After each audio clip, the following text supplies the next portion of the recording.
Bonjour, correction du sujet de 2019 rattrapage. Le système est un régulateur automatique de pH grâce à une sonde qui permet de mesurer le pH. La tension adaptée va être appliquée au pic puis convertie. Et le pic va commander soit un dosage, une pompe qui permet de doser un pH plus pour augmenter le pH, ou une autre qui va rajouter un produit pH moins pour diminuer le pH. Alors d'abord le capteur, il s'agit d'un capteur qui délivre une tension E proportionnelle au pH, mais aussi à la température. Donc c'est un défaut. La valeur de la sensibilité n'est pas constante, mais elle change en fonction de la température en degrés Kelvin. Voici donc la sensibilité alpha. On vous demande de la calculer pour les deux températures 25 et 20 degrés. Simple application numérique, on trouve deux valeurs, donc une pour 25 et une pour 20. Et la question suivante, c'est de calculer le rapport de la sensibilité alpha sur le rapport, la variation de alpha sur la variation de la température. Là aussi, simple application numérique. On passe au conditionnement maintenant. On a trois amplificateurs opérationnels.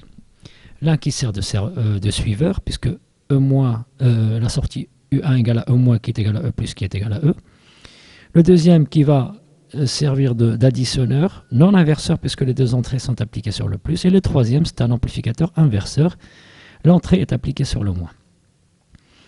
Ils sont tous les trois parfaits, donc, et on vous rappelle qu'à 25 degrés, c'est ce qu'on va utiliser comme sensibilité pour en déduire la valeur de la tension en fonction du pH. La tension de référence est fixe. Je prends le premier montage, après les suiveurs. Là, il va falloir donner l'expression de U1 en fonction des deux tensions U1 et U référence. Et là, on a, comme d'habitude, il faut donner l'expression de V- et de V+, et de faire l'égalité entre les deux. Pour V+, théorème superposition, on simplifie par R1. Et pour E-, c'est diviseur de tension. Et on en déduit U2 en multipliant V+ par R2 plus R3 et divisé par R2. Voici donc, j'isole le 2 ici pour laisser entre parenthèses seulement les deux tensions d'entrée. Comme on a dit, c'est un sommateur non inverseur. Deuxième montage qui est un inverseur, là aussi on va calculer V+ et V-, avec V+ égale à 0, je simplifie par le dénominateur. Et je transfère la partie R5U2 à droite pour avoir un signe moins. Ici je divise par R4, et voici l'expression de U3 en fonction de U2. Si je mélange ça avec l'expression qu'on a trouvée précédemment pour U2, on obtient cette expression-là qui a été donnée. Pour U3, on va l'utiliser pour la suite des calculs. Donc voici ce qu'on va utiliser, l'expression de E en fonction du pH et l'expression de U3 en fonction de U référence et de U1, sachant que U1 est égal à E et que U référence est fixe moins 0,4137. Je vais les remplacer ici dans l'expression là. Je garde les résistances telles qu'elles sont, je remplace U référence par sa valeur et U1 par E. Maintenant, je vais remplacer E par son expression ici en fonction du pH. Je vais simplifier la valeur 0,4137 puisque ici elle est en moins et là en plus. Et voici donc l'expression de U3 en fonction du pH. Maintenant, je vais utiliser cette expression-là, mais pour calculer R5, puisqu'on nous donne la valeur de U3, la valeur du pH et la valeur des trois résistances R2, R3 et R4. Je veux calculer R5, j'utilise celle-là. Je vais multiplier donc U3 par R4 et de R2 et la diviser par R2 plus R3 par 0,0591 et par le pH. Et je remplace chaque constante et chaque variable par sa valeur pour trouver la valeur de R5.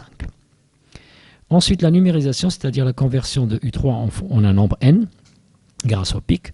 On vous donne l'expression donc de n en fonction de l'entrée U3, des tensions de référence et de la valeur maximale, puisqu'il s'agit d'une conversion sur 8 bits, donc de la puissance 8, c'est 256 moins 1, ça fait 255. Voici l'équation. Il va falloir d'abord premièrement calculer U3 en fonction du pH. On vous a donné la valeur de U3, enfin l'expression de U3 en fonction directement du pH. Ce n'est pas la peine de recalculer en remplaçant les résistances par leur valeur. Je vais tout simplement multiplier par cette valeur-là, 0,357, pour trouver U3 à 6,9 et U3 à 7,7. Voici les deux valeurs des tensions. Maintenant, il va falloir les remplacer ici pour trouver les deux valeurs de N, N1 et N2, qui correspondent à deux valeurs de pH que j'ai utilisées précédemment. Ne pas oublier de garder la valeur entière, parce qu'il n'y a pas de virgule dans un nombre converti par le pic.